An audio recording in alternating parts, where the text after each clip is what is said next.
Muito boa noite. Nós daremos início agora à nossa aula virtual de filosofia. O objetivo dessa aula, dessa exposição que eu farei agora, será aprofundar alguns aspectos, alguns tópicos contidos no ambiente virtual, no material contido no ambiente virtual, discutir alguns problemas, né, ligados à filosofia enquanto disciplina, a maneira filosófica de ver o mundo, e fazer uma introdução, uma preparação do aluno para a avaliação da próxima sexta-feira. Então, vamos dar início. Bem, vamos pensar inicialmente os planos morais existentes na filosofia. Nós temos dois planos morais, o normativo e o factual. O plano normativo são normas ou regras de ação. Todos nós que vivemos em sociedade somos dotados de normas ou regras de ação. Essas normas ou regras de ação nos definem o que pode e o que não pode ser feito, não é? É a partir daí que o nosso comportamento é normatizado em termos éticos, em termos morais, em termos sociais, em termos culturais, religiosos. Uma pessoa honesta, um trabalhador, ele é dotado de normas ou regras de ação. Um criminoso também é dotado de normas ou regras de ação. Acontece que as normas ou regras de ação da pessoa honesta incluem o não roubar.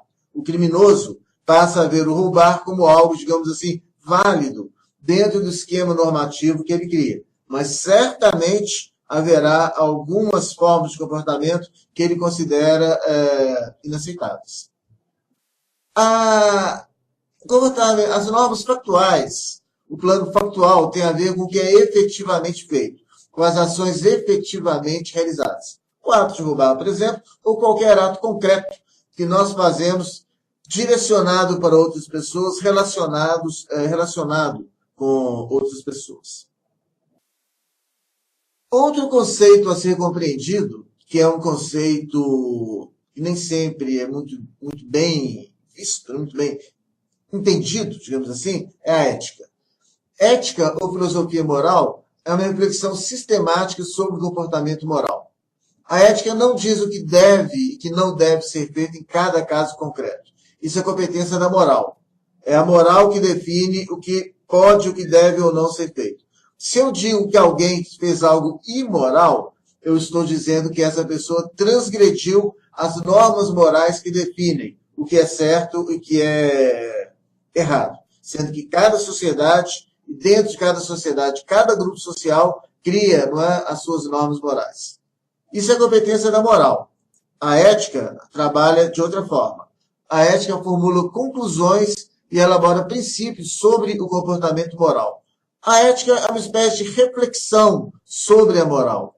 A ética determina, não é, como a moral é construída. E a ética profissional está voltada para os princípios a serem observados no exercício da profissão. Cada profissão cria os seus princípios éticos que devem ser seguidos pelos seus profissionais. Esses princípios éticos podem ser normatizados formalmente ou podem ter existência informal. Nem por isso esses princípios éticos deixam de ser seguidos. Agora, uma questão para tornar isso um pouco mais complexo, voltando ao exemplo do criminoso. O criminoso, o assaltante, por exemplo, ele é dotado de uma ética profissional. Há coisas, não é, na atividade profissional dele que ele não pode fazer. Eu dou um exemplo. O estuprador, quando ele chega numa prisão, ele tem que ser colocado no chamado seguro. O seguro é a cela isolada dos demais prisioneiros. Por quê? Porque esse estuprador feriu o código de ética do criminoso, do assaltante. O código de ética do assaltante é o seguinte: roubar, ok, essa é a minha profissão. Se eu roubo alguém, eu estou seguindo, né, exercendo a minha profissão. Mas o estuprador, não há, digamos assim, nada que justifique o seu comportamento. Esse comportamento, mesmo para o assaltante, para o criminoso, para a pessoa que está na cadeia, é um comportamento eticamente inaceitável.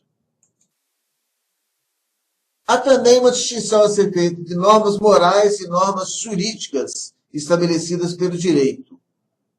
A coação moral é interna e advém da consciência. Todos nós somos dotados dessa coação moral. Freud dava a essa coação moral o nome de superego. Immanuel Kant dava a essa coação moral o nome de imperativo categórico. Essa coação moral, digamos assim, é uma maquininha que está lá na nossa cabeça, não é? Que dá um sinalzinho quando eu vou fazer algo que ela considera errado. Epa, isso não pode, isso é errado.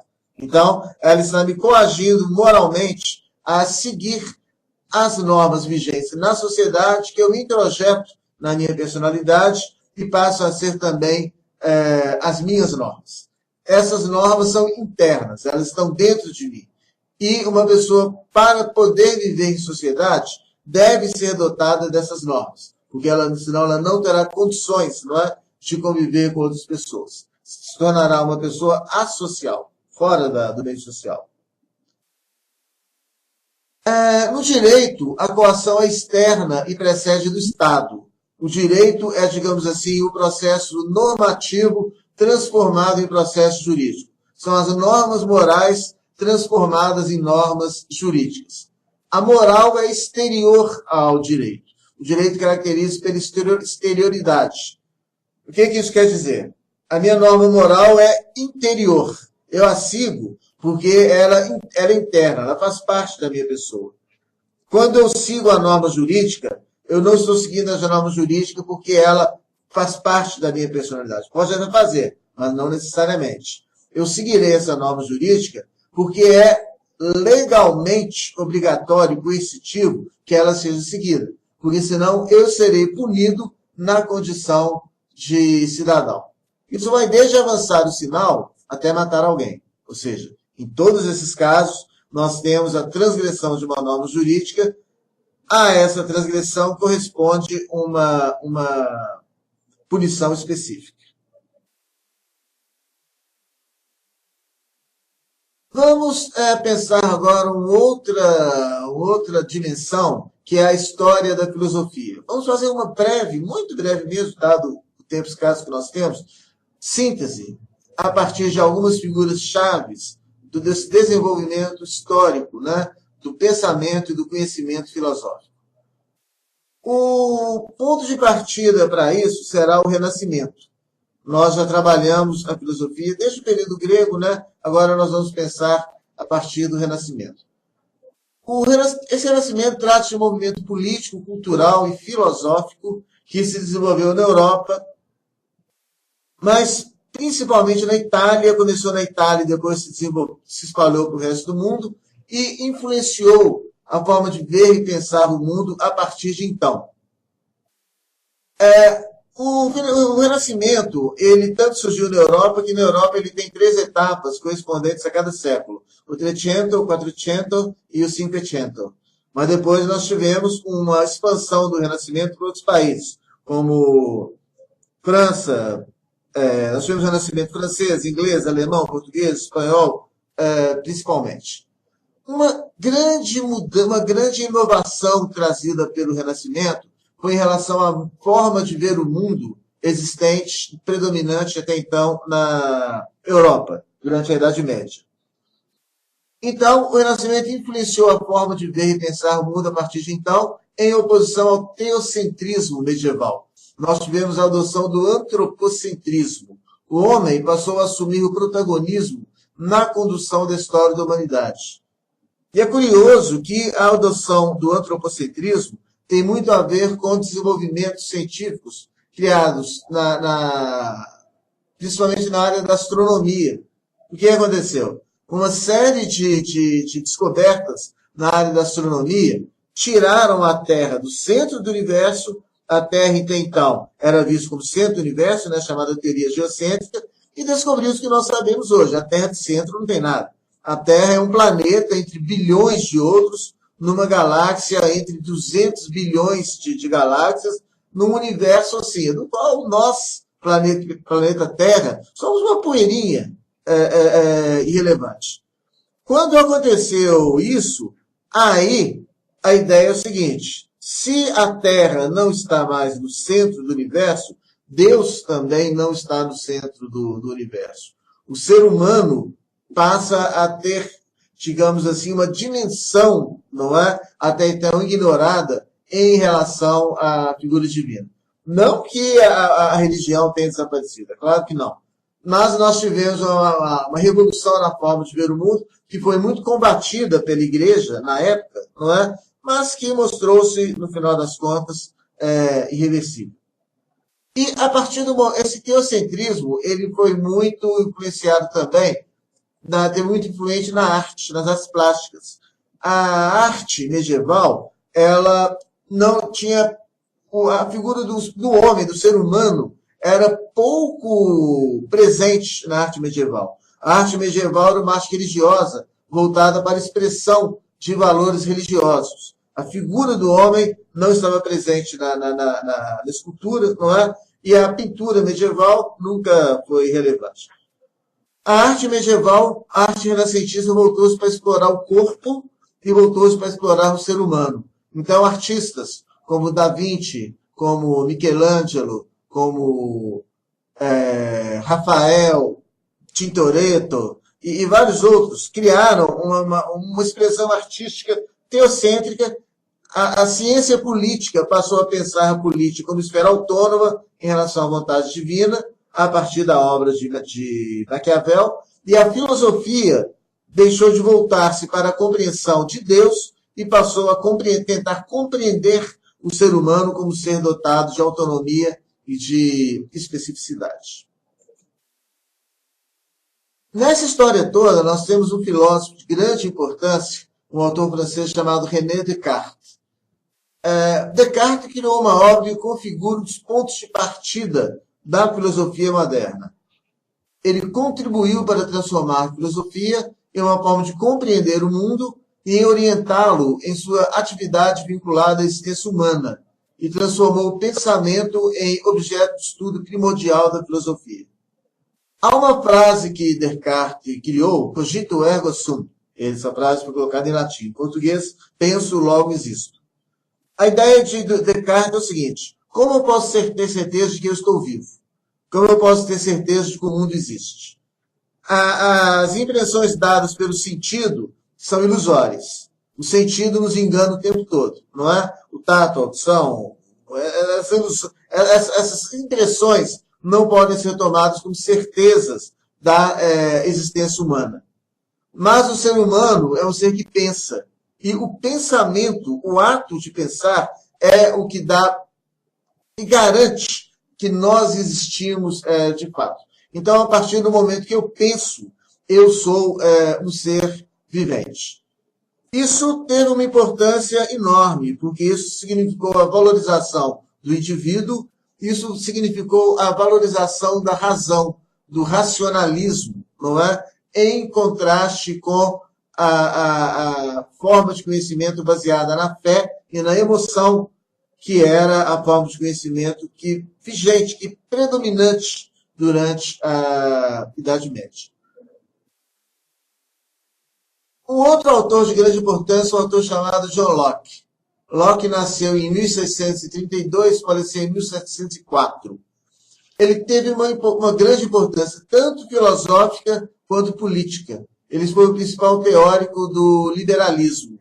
Então, Locke, toda a teoria liberal que nós temos hoje, liberalismo, neoliberalismo, e não se esqueçam que a teoria política vigente no Brasil é a teoria liberal, a teoria vigente em países capitalistas, por definição, é a teoria liberal, e os países democráticos que nós tivemos e nós temos hoje, nós tivemos ao longo da história e temos hoje, são países que adotaram o liberalismo como teoria política dominante. Locke escreveu em um período no qual o absolutismo, que havia ganhado força a partir do século XV, esse absolutismo, do qual Hobbes foi o principal teórico, estava sendo questionado. Então, Locke questionou o absolutismo, a teoria política que defende o poder absoluto exercido pelo rei, defende a existência do rei como o detentor único e exclusivo do poder no meio social. Locke falou, peraí, não é bem assim não, né? Ele foi monarquista, ele nunca negou o direito à existência de monarcas. mas ele assinalou a necessidade do estabelecimento de limites a serem impostos ao poder monárquico, e ele salientou a importância política, social e econômica da propriedade privada. Veja, é muito simples. Locke deu o ponto de partida para a democracia contemporânea. O regime democrático é o regime no qual o poder estatal é limitado. O Estado não tem poder absoluto sobre a sociedade. O Estado é dotado de legitimidade, o governante é dotado de legitimidade, cabe ao Estado, não é, prover os interesses sociais, cabe ao Estado atuar em benefício da sociedade. Mas o Estado não é o dono da sociedade. Essa distinção fundamental para nós compreendermos a teoria democrática, ela não foi necessariamente criada por Locke. Outros autores antes dele já haviam trabalhado isso. Mas foi Locke, em um livro chamado Segundo Tratado sobre o Governo, que salientou a importância dessa divisão, né, essa limitação do poder estatal, e esse conceito ainda hoje é o fundamento de qualquer regime democrático. E Locke salientou também a importância política, social e econômica da propriedade privada. Para John Locke, todo ser humano tem o direito de ser proprietário. O ser humano tem uma propriedade, essa propriedade é um bem inalienável, ela não pode ser tomada pelo Estado, pertence ao indivíduo, e esse direito, né, à propriedade é o direito fundamental de todo e qualquer ser humano. Locke levou essa ideia tão longe que ele defendeu a pena de morte para qualquer pessoa que praticasse algum furto. Porque essa pessoa que praticasse um furto, um roubo, estaria atacando um fundamento da sociedade, que é a propriedade privada. Estaria se apropriando, não é, do bem de outra pessoa. A sociedade como um todo iria reagir a essa agressão. E essa reação da sociedade se daria a partir da eliminação física, da morte, né, do assaltante. O liberalismo, do qual Locke foi um dos principais teóricos, ainda é a teoria que fundamenta a democracia contemporânea. E ele defende a validade da livre concorrência econômica, que pode ser definida como ideologia política da burguesia. Ela se caracteriza pela sua atitude de abertura e tolerância em relação a vários aspectos da vida econômica e política dos países. Essa ideia de Locke ela seria desenvolvida depois por uma série de autores liberais, autores economistas liberais, como David Ricardo, Adam Smith, Friedrich List e outros. A ideia é, numa sociedade, as pessoas elas são detentoras de propriedade, elas, quando têm uma propriedade, elas podem e devem buscar um lucro com a sua propriedade. Elas são livres para lucrar. Elas são livres para entrar na corrida pela obtenção do lucro. Nessa corrida, há vencedores e há perdedores. Nem todos conseguem terminar a corrida e nem todos conseguem sair ganhando. Alguns perdem.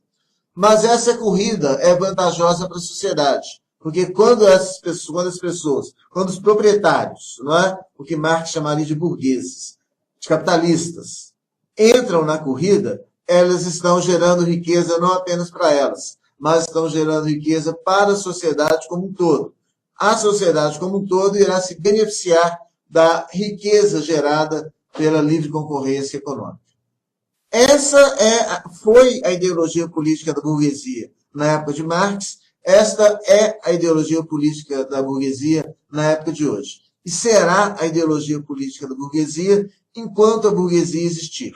O fundamento ideológico, não é, da sociedade capitalista está presente nessa ideia básica criada por Locke. A filosofia, desde que ela foi criada 2.600 anos atrás pelos pré-socráticos na Grécia, ela se desenvolve a partir de uma rede de críticas e influências criada por diversos autores. Gente, o pensamento é filho da liberdade. Onde não há liberdade, não há pensamento. Onde não há liberdade, não há filosofia. O que é a liberdade? Alguém escreve uma coisa, eu digo, eu discordo, você está errado, tente me convencer. Essa pessoa irá tentar me convencer. pode conseguir ou não. Se ela não conseguir, eu falo, continua achando que você está errado. Legal sua argumentação, mas está equivocada.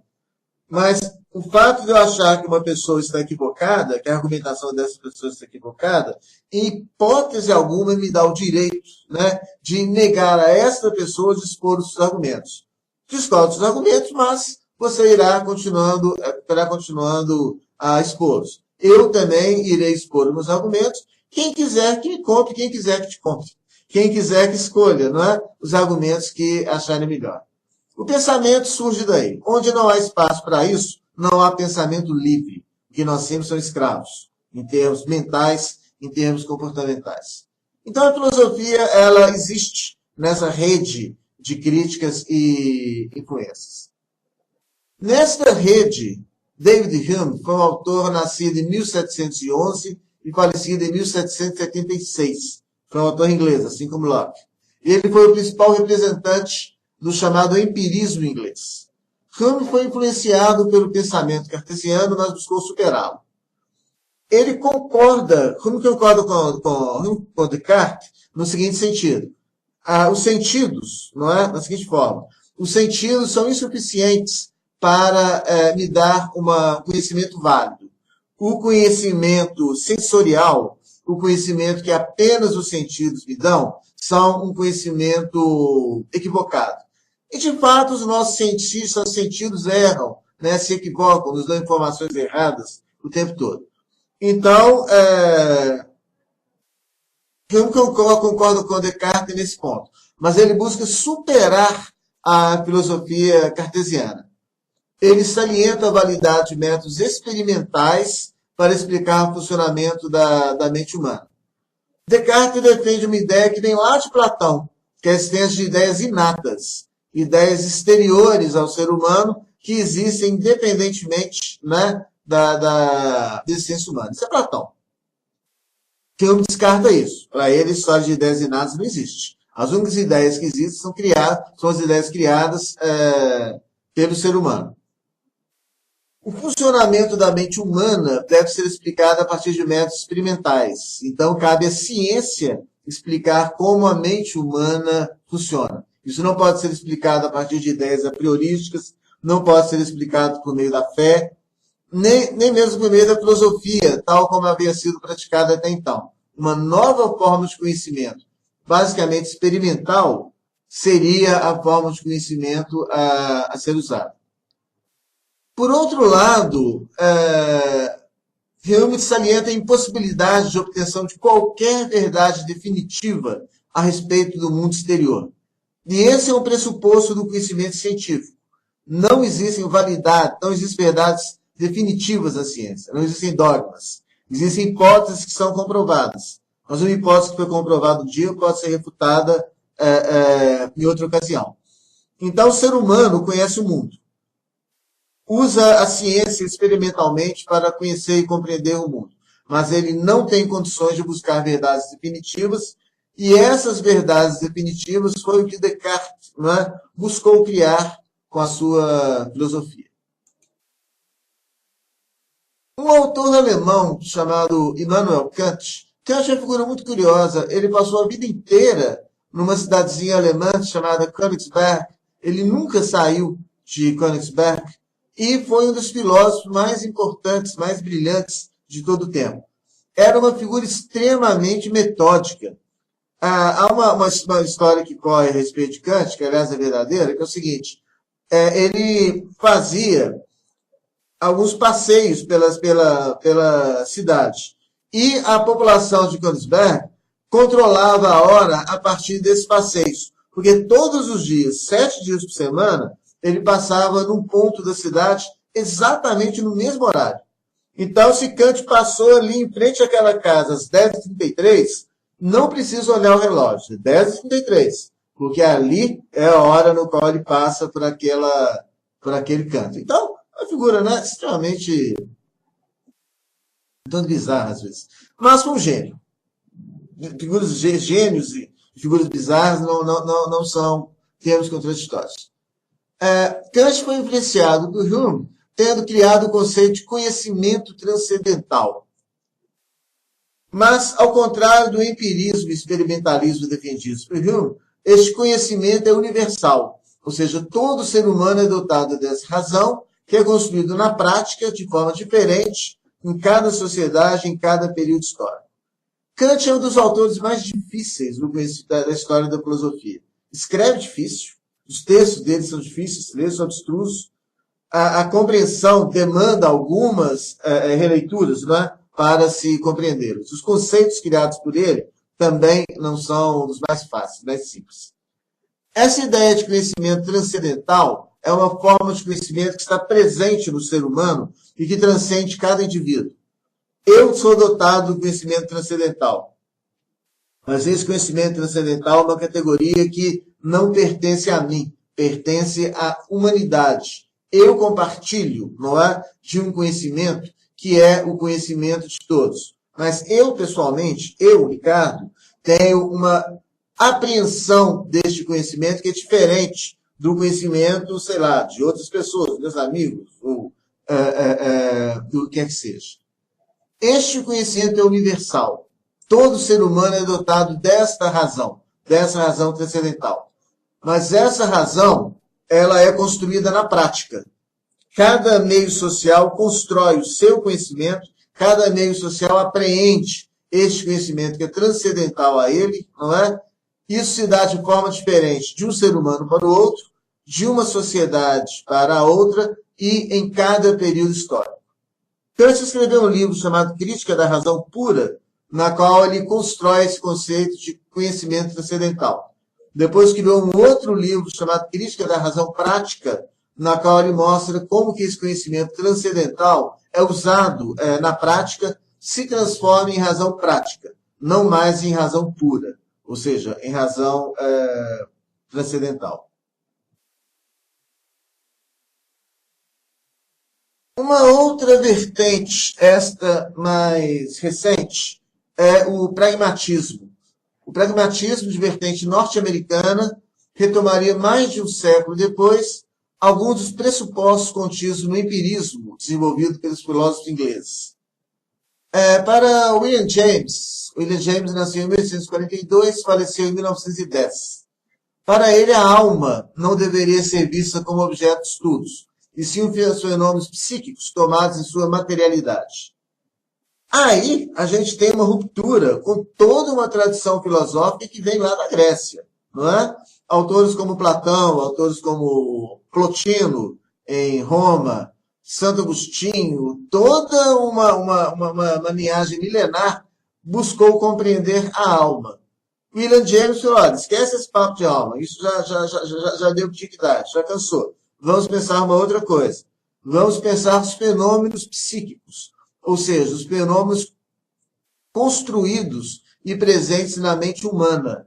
Vamos pensar esses fenômenos desligados da sua dimensão metafísica, da dimensão a qual até então a filosofia havia dado importância. Essa dimensão, no século XX, já é algo a ser ignorado.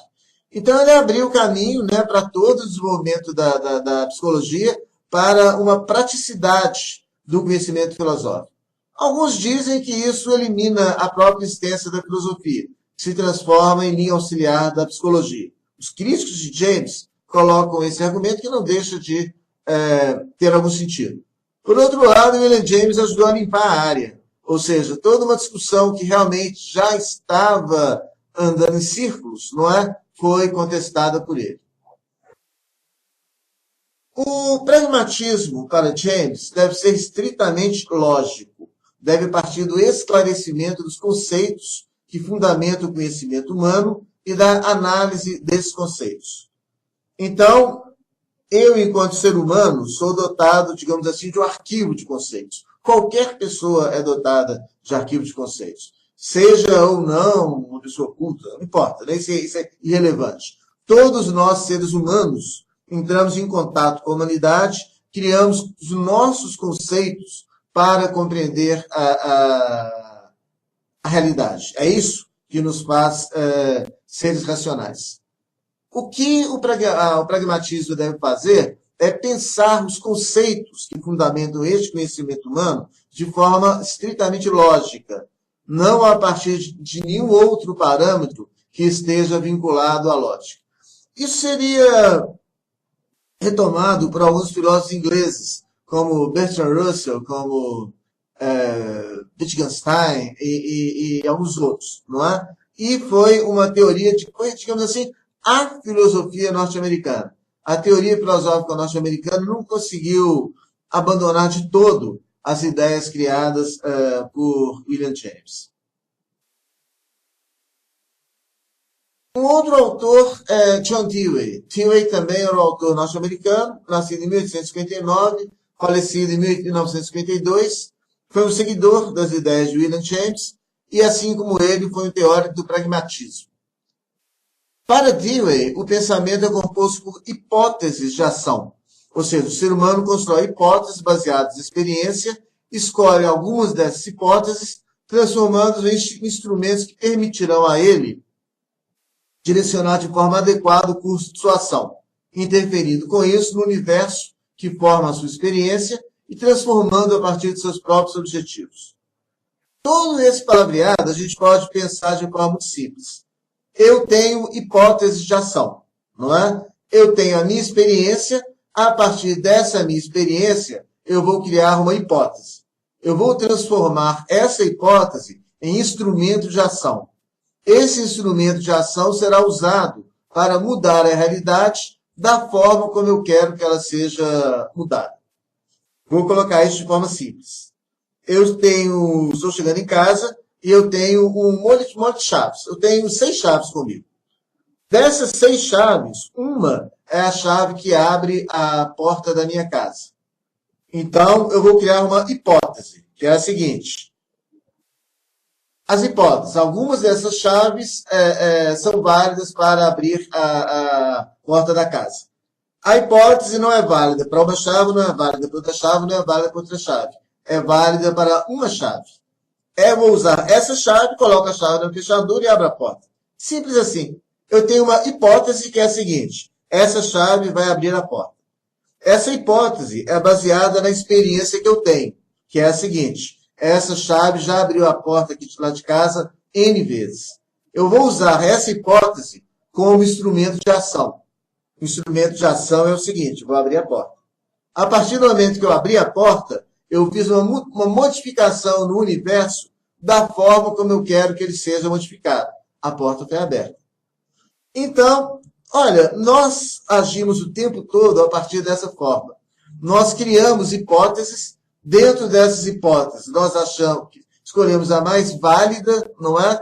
Transformamos essa hipótese num instrumento de ação e usamos esse instrumento de ação para mudar a realidade. Nem sempre dá certo, é claro, nós erramos. Mas nós agimos a partir daí e Dewey, que também foi um pedagogo de grande importância, busca compreender o conhecimento humano da forma mais empírica, da forma mais concreta possível, pensando nessa linha de raciocínio.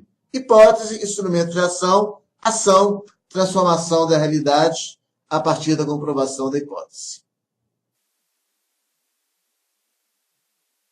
Vamos deixar os Estados Unidos, vamos voltar para a Alemanha, para um outro autor dos mais complicados, que é Hegel.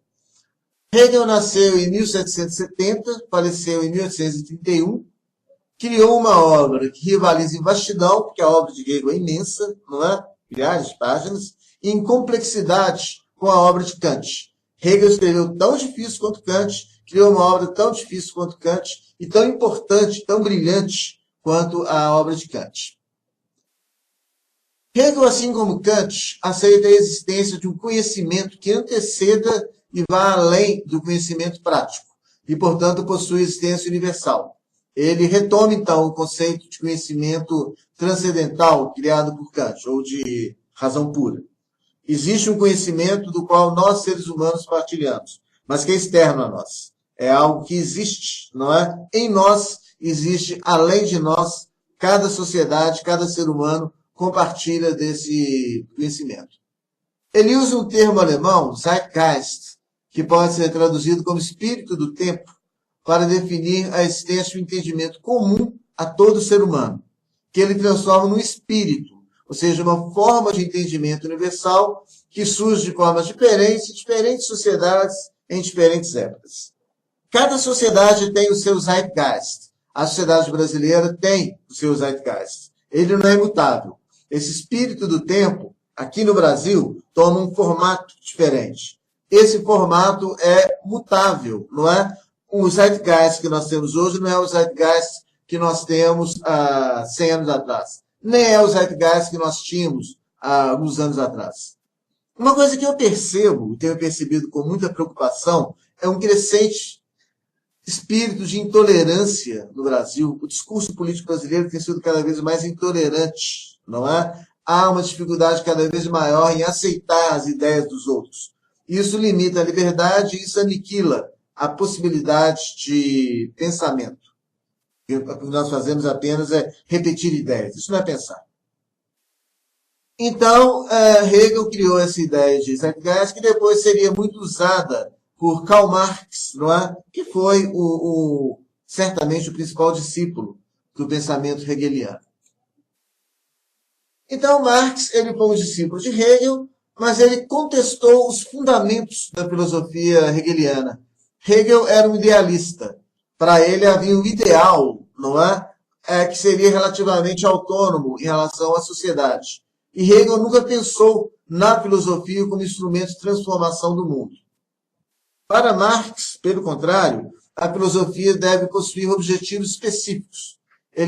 Ela deve transformar-se em caminho para o surgimento de uma revolução capaz de transformar materialmente o mundo. Marx escreveu um texto de 3 páginas, chamado Tese sobre Feuerbach. Ludwig Feuerbach, um autor alemão que influenciou muito Marx, mas depois transformou em alvo de críticas de Marx. Essas 11 teses sobre Feuerbach. A 11ª tese sobre Feuerbach, que é a mais famosa, está escrito o seguinte: os filósofos até então limitaram-se a compreender o mundo. Trata-se, porém, de transformá-lo. A ideia é essa. A filosofia já não é apenas um caminho para compreender o mundo. A filosofia deve ser um meio para transformar o mundo. É curioso que há um ponto de contato entre o pragmatismo de Dewey, que nunca foi marxista, não é? E a filosofia marxiana. Ambos pensam o conhecimento de forma pragmática como instrumento de compreensão do mundo.